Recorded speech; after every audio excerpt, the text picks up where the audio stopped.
Olá, queridos. Bom dia, bom domingo. Apesar de hoje ser quarta-feira ainda, mas uma boa semana para vocês, um bom domingo, uma boa aula, uma boa escola dominical para nós todos. Tudo bem com vocês? Estou esperando. Eu perguntei, tudo bem com vocês? Ninguém falou nada. Eu pergunto assim, esperando assim se vai aparecer alguma resposta do céu. Ah, que saudade da classe, de vocês chegando ali, aquela resenha, aquele barulho, aquela conversa toda.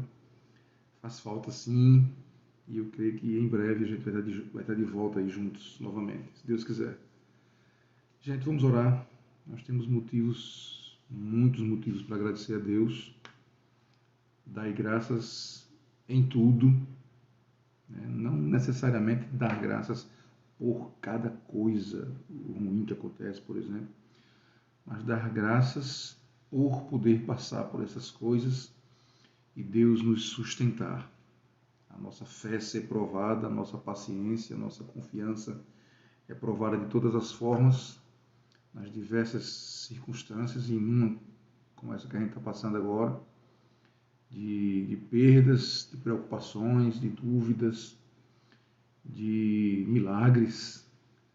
A nossa confiança, a nossa fé em Deus é provada, é testada, e ela é aprovada também se a nossa confiança se mantiver de pé em Cristo Jesus.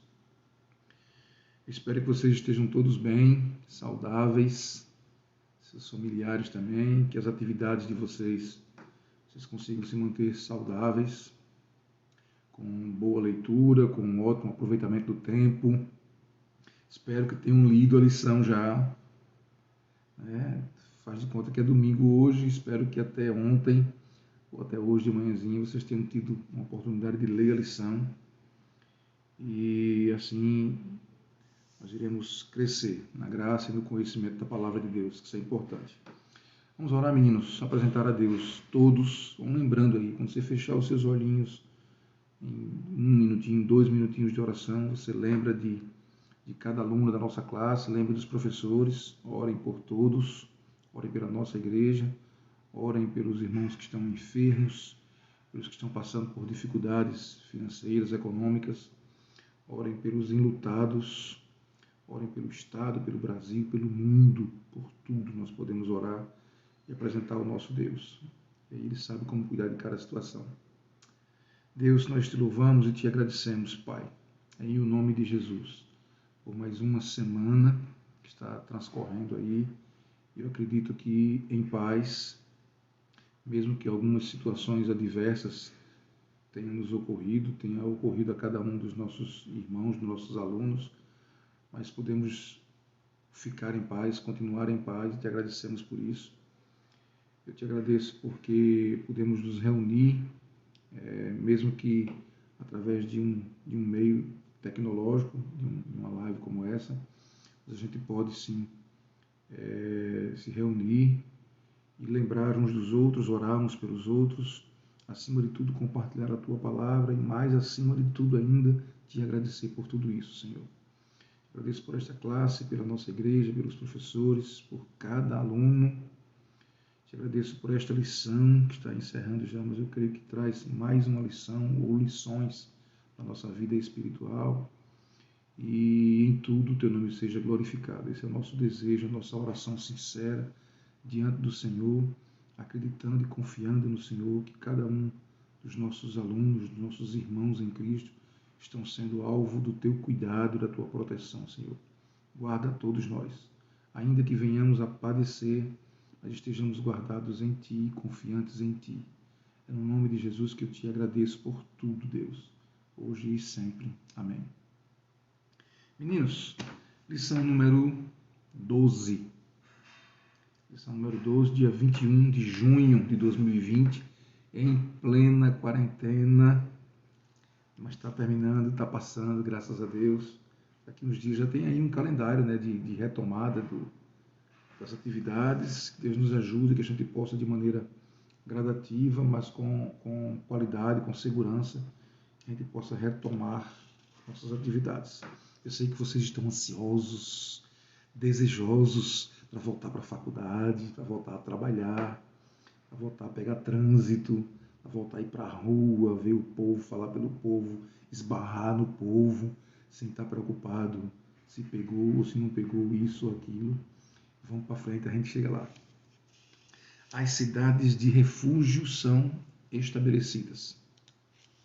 Elas foram preditas, anunciadas, né, planejadas por Deus lá atrás, no livro de Números, no livro dos Números, aí no Pentateuco, capítulo 35, do verso 1 a 8, a cidade dos levitas, do verso 9 em diante, as cidades de refúgio, né, que seriam das cidades dos levitas, seriam separadas cidades de refúgio, vamos ver isso aqui direitinho, mas elas agora estão sendo estabelecidas. Josué teve o cumprimento da promessa do plano de Deus, é cumprido agora com Josué. O texto do dia é o Salmo 46, versículo 1, falar em refúgio, não tem como não falar desse salmo, né?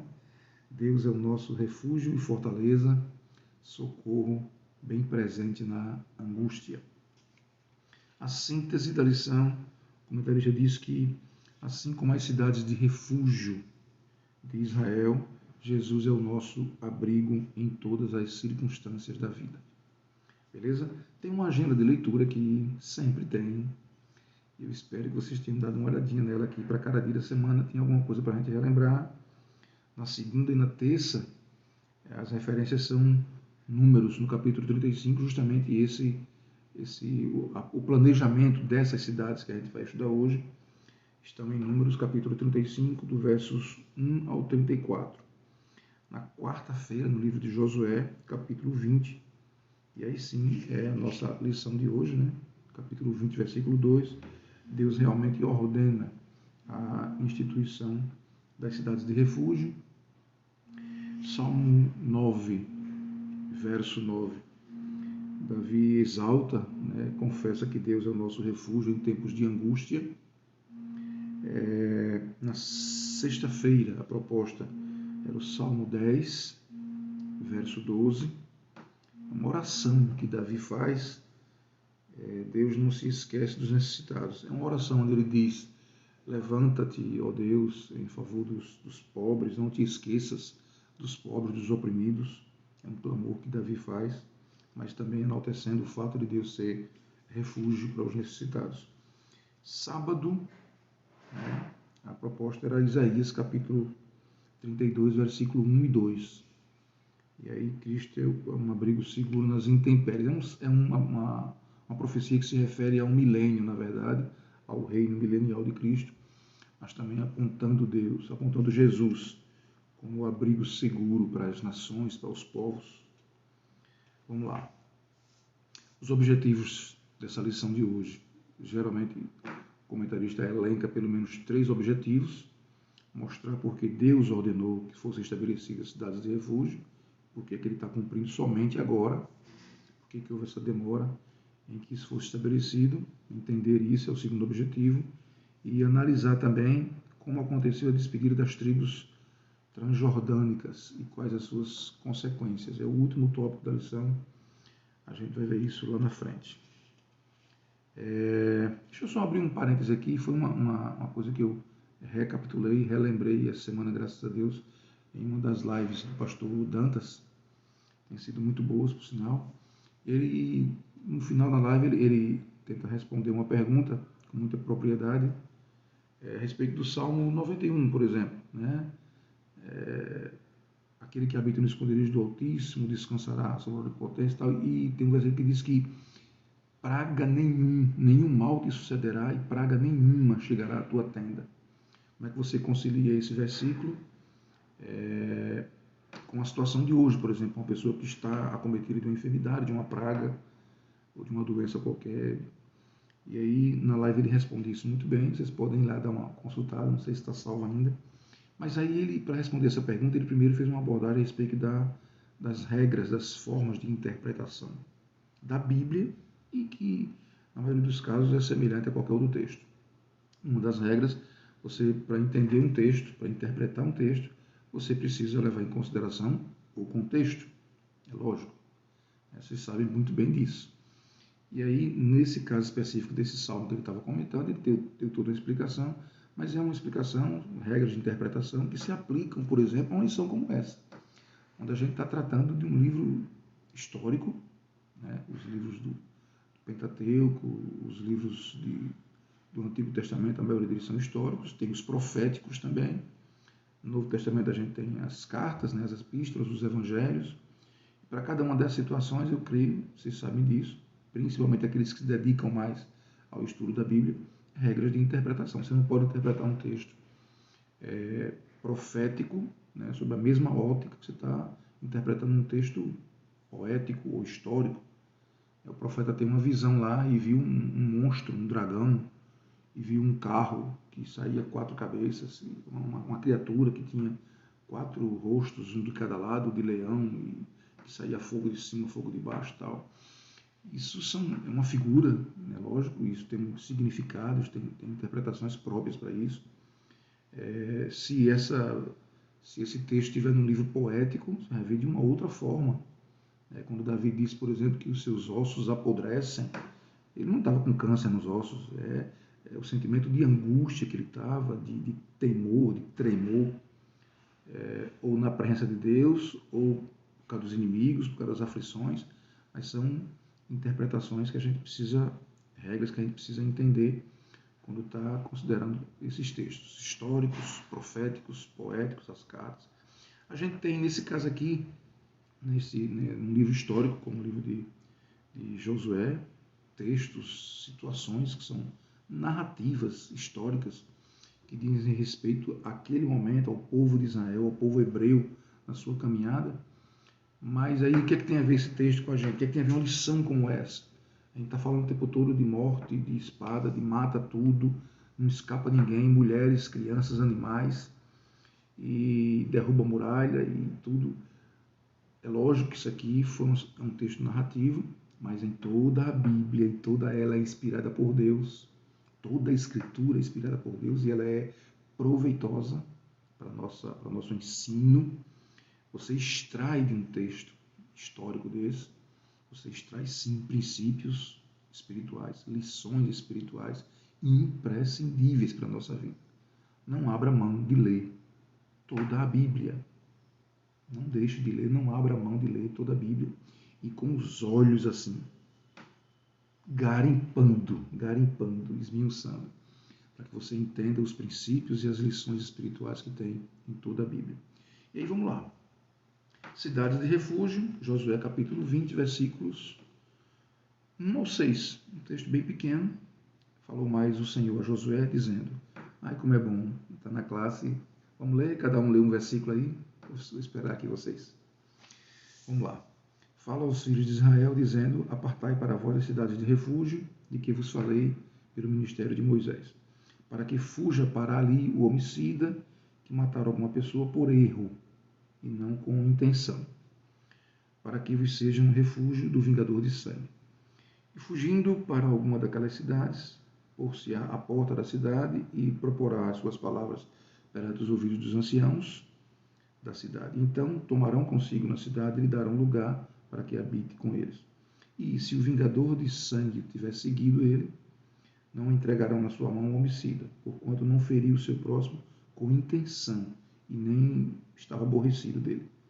E habitará naquela cidade até que se ponha o juízo perante a congregação, até que morra o sumo sacerdote, que houver naqueles dias. Então o homicida voltará à sua cidade, à sua casa, à cidade de onde fugiu. Isso é um texto narrativo, certo? Uma pessoa que cometeu, ela está em Números capítulo 35, uma pessoa que tivesse cometido um assassinato, um homicida. Isso era Deus planejando, organizando a vida social do povo de Israel. Estava iniciando a sua caminhada, saindo do Egito. Deus estava organizando. Deus se preocupou com as questões sanitárias, as questões de higiene, as questões de sobrevivência, de subsistência do povo, como deveria se plantar, se colher, quantos anos, que tipo de lavoura, tudo, a criação dos animais, em tudo, nos mínimos detalhes, Deus cuidou do povo e continua cuidando da gente até hoje. E aqui é uma questão jurídica. Nós estamos diante de um texto que traz orientações de Deus para o povo de Israel no aspecto jurídico, certo? Se alguém cometesse um assassinato e fosse por dolo, está no meio da briga, está de sangue quente, matou o seu irmão, é réu de morte, é imediato, beleza? Juízo, olho por olho, dente por dente, lá atrás. Aqui é uma situação específica. Se alguém cometeu um assassinato, matou o seu irmão, mas não foi com intenção, não foi uma briga, não estava de sangue quente. Aí detalha tudo lá em números. Se você atirou um pedaço de pau, se atirou um pedaço de pedra, se atirou um ferro, se foi um empurrão. Detalhes, minúcias, Deus tratou com Moisés e com o povo. Se acontecer do seu irmão, do seu parente, falecer, se ele cair, se a pedra bater nele, se você empurrar, e se o pau, se o ferro bater nele, e ele morrer, mas você não tinha intenção de fazer isso, você não tinha discutido com ele, foi um acidente, foi uma fatalidade, você não tinha nenhuma queixa contra ele, nem ele contra você, e ele também não era um bandido, era um inocente. Se essa situação se configurar, o cara da família dele lá, o pai, o irmão, o parente mais próximo, vai querer vingar. Ele está morto, o cara vai querer vingar. Você tem um local para você se refugiar até que baixe a poeira, esfrie o sangue lá do vingador, do parente. Deus chamou isso de cidades de refúgio. Você iria para essa cidade e disse, olha, eu matei um homem agora, mas não foi porque eu quis. Os anciãos da cidade iriam lhe receber, iriam ouvir a sua história. Você ia ser submetido a um julgamento. Se a sua justificativa fosse aceita, você iria ficar morando nessa cidade até que o sumo sacerdote daquela época morresse. Aí você estaria totalmente limpo da sua culpa e você iria de volta para a sua cidade e o vingador não teria mais nenhum poder sobre você, não poderia se vingar você estando na cidade de refúgio. Vamos lá, esse é o contexto, esse é o texto, esse é o contexto. Que lições a gente tira dessa situação? Na síntese da lição, no texto áureo da lição, a gente já vai tendo umas dicas do que é que significa isso. Deus estabeleceu para os levitas cidades, né? Eles não tiveram possessão, não tiveram terra. A terra não foi dividida como possessão para os levitas, mas eles tiveram cidades onde eles poderiam habitar, ter as suas casas, poderiam habitar e seriam mantidos pelas outras tribos, pelo povo. Beleza? Foram 48 cidades. Dentre essas 48 cidades, 6 cidades foram chamadas de cidades de refúgio. Eles estavam espalhadas em toda a terra de Canaã, em lugares estratégicos onde os levitas iriam morar. E entre essas cidades, 48 cidades, 6 eram cidades de refúgio, onde aconteceria essa situação jurídica de abrigo para um cara que tivesse cometido um assassinato, mas não foi por dolo, não foi porque quis. Beleza? Primeiro tópico da lição, Deus ordena que se estabeleça cidades, mas o subtópico primeiro diz que Deus fala da misericórdia de Deus, na verdade. É o primeiro tópico, o resumo é esse. Mesmo para com aqueles que tiveram cometido um crime tão grave como um crime de sangue, e Deus olhou isso com muito cuidado naquela época, e ainda hoje também, Deus não permitiria que nenhuma injustiça fosse perpetuada por causa de um crime. Foi um crime, uma vida foi ceifada. Mas Deus não compactuaria com a injustiça. Deus sonda os corações. E Ele deu uma chance. Ele providenciou, desde aquela época, um escape, um refúgio para aquele que tivesse arrependido, que não tivesse agido por dolo. E essa é a condição, é a situação de todo ser humano, essa é a nossa situação. Quantos pecadinhos e pecadões nós cometemos porque a nossa natureza é falha, porque nós somos fadados ao erro, nossa natureza é pecaminosa, porque nós somos enganados por nós mesmos, pelo nosso coração e por situações adversas que surgem, pelo inimigo, pelo nosso irmão. Nós somos enganados de várias formas. Nós somos a vaidade, o orgulho, a soberba, a mentira, a ganância, o desejo de ser bem-sucedido. Todas essas coisas que parecem ser, que são muito boas, que são lícitas, como, por exemplo, crescer, se dar bem na vida, prosperar na vida. Mas em meio a isso surgem situações onde você vai querer usar talvez de subterfúgio, de argumentos para encontrar essa prosperidade e você acaba cometendo pecados. A mentira é um pecado de quem deseja prosperar em alguma situação e acabou mentindo, ou para se livrar de uma situação. A soberba, a ganância, a inveja, a maledicência, a fofoca, a mentira, tudo são situações dessa luta que a gente vive aqui para se dar bem, para sobreviver. E nós nos distanciamos do objetivo de Deus para a nossa vida, dos planos que Ele tem de bem, de paz para a gente. A gente acaba pecando. Mas muitas vezes não é por dolo, a não ser o ímpio, aquele que vive maquinando, planejando o mal. Mas eu quero considerar aqui e falar aqui para nós hoje, para nós, crentes, salvos na pessoa bendita de Jesus. Quantas vezes nós não nos vemos envolvidos em situações de pecado, de desobediência, e nós nos frustramos, há em nós um remorso, um arrependimento, e aí para onde a gente vai? A cidade de refúgio. Quem é o nosso refúgio hoje? Quem é o esconderijo do Altíssimo?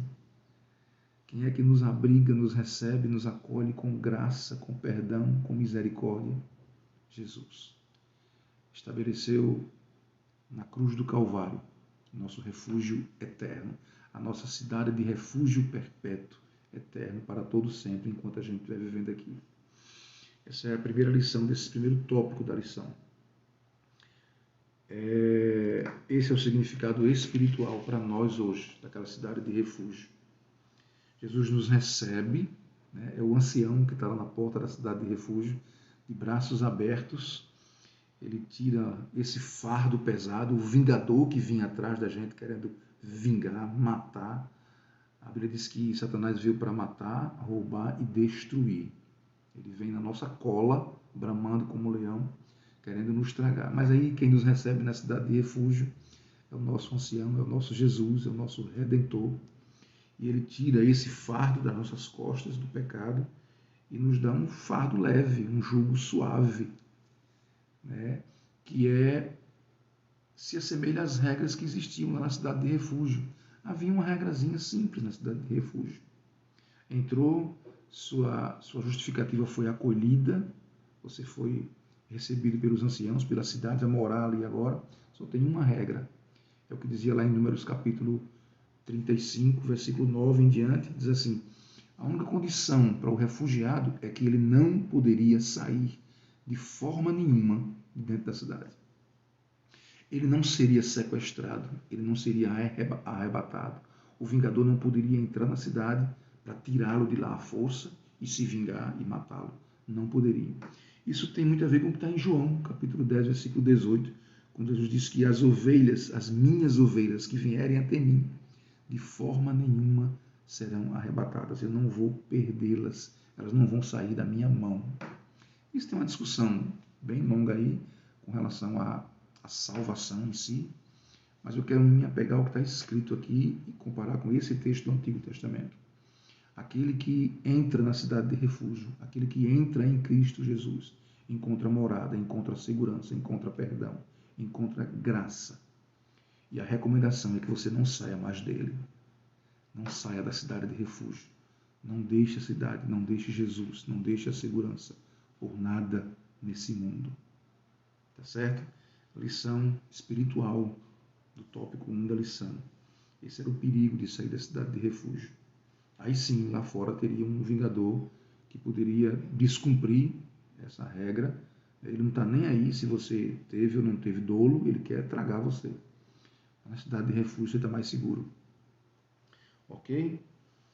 O tópico 2 da lição, ele fala dessa demora que houve, de quando Deus planejou, prometeu a cidade dos levitas e a cidade de refúgio, e somente agora, depois da morte de Moisés, depois da conquista da terra de Canaã, é que elas foram colocadas em práticas. Os levitas reivindicaram essa herança, as cidades dele, mas era preciso que realmente toda a terra fosse distribuída em todas as tribos.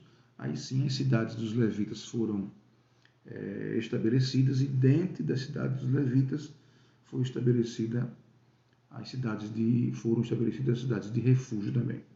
As cidades dos levitas, elas ficavam geralmente que tinha a cidade e os seus arrabaldes, né, os seus arredores. É um local suficiente para se plantar, para se criar um animal. 450 metros a partir da muralha para o pasto, 450 metros após, 900 metros ao todo, de cada lado norte e sul. Então tinha todo um detalhamento dessa distribuição do estabelecimento das cidades dos levitas e, por consequência, das cidades de refúgio que estavam dentro das cidades dos levitas. O subtópico 3 do tópico 2 fala da fidelidade de Deus, né? Mais uma vez aquela passagem que Caleb declara, né? De todas as palavras, né, que Deus falou através de Moisés, nenhuma falhou, nenhuma caiu por terra. Todas as boas coisas que o Senhor falou à casa de Israel, tudo se cumpriu. Josué, capítulo 21, versículo 43 a 45, nós temos essa declaração. Tem um último tópico na lição, tópico 3. Josué abençoa os Rubenitas, os Gaditas e a meia tribo de Manassés. Também é um fato histórico, né? 2 tribos e meia são despedidas depois de cumprirem a sua missão, fizeram estrategistas, lutavam de maneira diferenciada e depois de batalhar e conquistar pela terra prometida, eles agora poderiam voltar para suas casas, para suas terras, que eram um pouco mais distantes, mas eles cumpriram a sua missão. E Josué teve essa função de despedi-los e distribuiu todas as tribos nas terras conforme Deus tinha planejado, Deus tinha orientado Moisés, e agora Josué estava seguindo essa direção de Deus na vida do povo de Israel. Tem uma situação aqui interessante, no último tópico da lição, terceiro subtópico da lição, que também nos traz uma lição muito importante para os nossos dias hoje. Prestem atenção nisso aqui, gente, nesse finalzinho, por favor. O altar junto ao Jordão. Essas tribos que foram despedidas por Moisés, que foram para ocupar suas terras além do Jordão, elas movidas por um sentimento de gratidão, um sentimento religioso de gratidão a Deus, elas ergueram um altar muito grande, muito vistoso. Isso está narrado direitinho lá em Josué, capítulo 22 em diante. E essa conduta, essa atitude deles, eles ergueram um altar de gratidão a Deus. Estavam com o coração sincero diante de Deus. Fizeram um culto, ergueram um altar, fizeram um culto.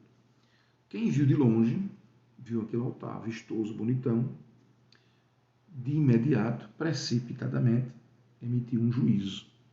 Fez juízo daquilo ali. E criticou, apenas achando que eles tinham erguido um altar para sacrifícios.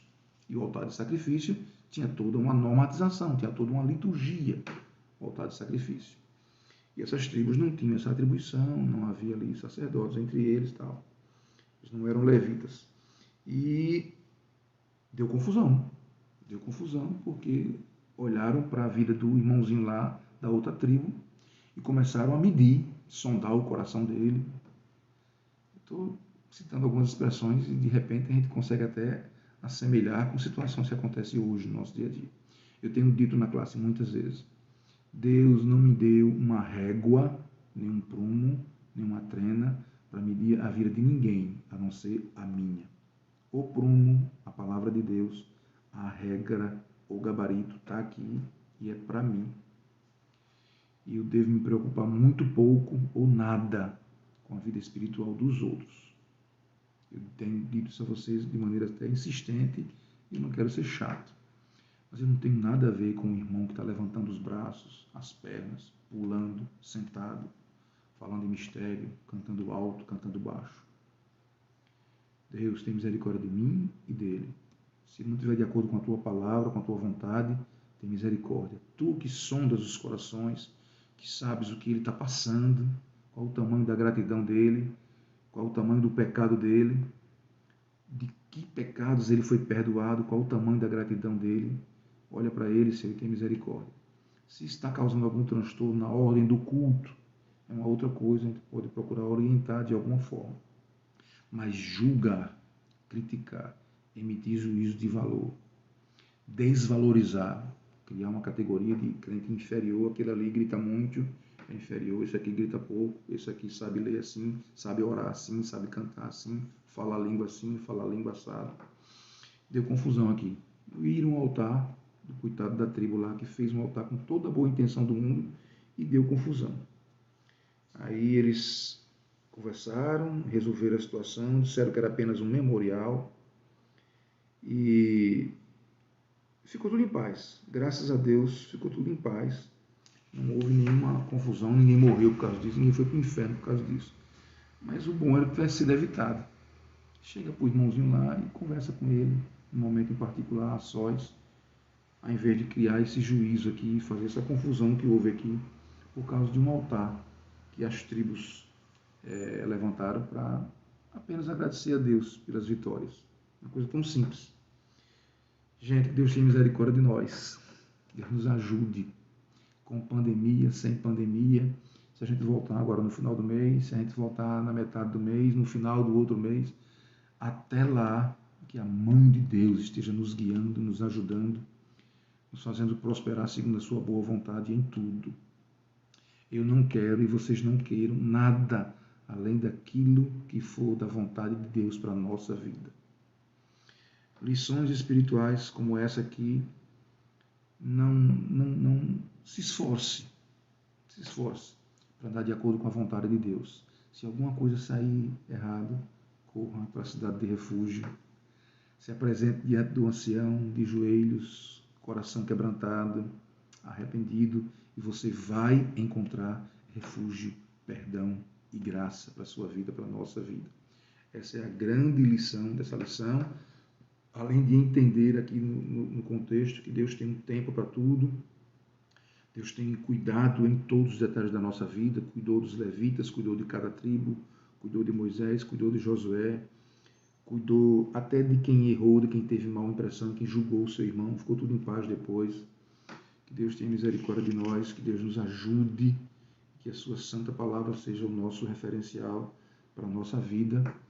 Tenham um bom domingo, tenham um bom começo de semana, uma boa semana a todos. Fiquem atentos aí às programações da igreja, gente, certo? Tem culto agora sexta-feira, tem culto domingo à noite, tem culto terça-feira à noite. Eu sei que vocês estão sendo bombardeados aí de live. Tem live para tudo agora, né? Live para ensinar a cozinhar, live para ensinar a economia, live para ensinar a dirigir, live para ensinar a tocar, live de psicólogos para ensinar, para ter cuidados com a saúde mental, live para discutir, live para teologia, live para tudo, para música, para tudo. Filtrem, separem com cuidado, valorize as programações nossas, internas, de casa, da nossa igreja, da nossa UMADF. Falar em UMADF, eu estou com sede já, a garganta secou. Olha o copinho aqui, ó. É UMADF, brecha em nossa santidade 2017. Beleza? Tá guardado. Não sei se todo mundo tem, mas o meu tá aqui. Deus abençoe vocês em Cristo Jesus, que a graça, que a paz, que o amor, que as consolações, que o refúgio de Deus em Jesus Cristo seja o nosso lugar seguro, nosso lugar de descanso nesses dias de quarentena, de insegurança, de medo mesmo. Você sai na rua e volta para casa e está com medo, pegou uma sacola de supermercado, pegou numa alça de um ônibus, pegou num corrimão de uma escada, está com medo e está com vírus e está indo para dentro de casa. Se cuidem, Deus abençoe vocês com graça, com paz, com saúde e que as suas misericórdias continuem se renovando sobre as nossas vidas. Esta é a minha oração, o desejo do meu coração para todos vocês, em nome de Jesus. Amém. Paz, gente. Até a próxima.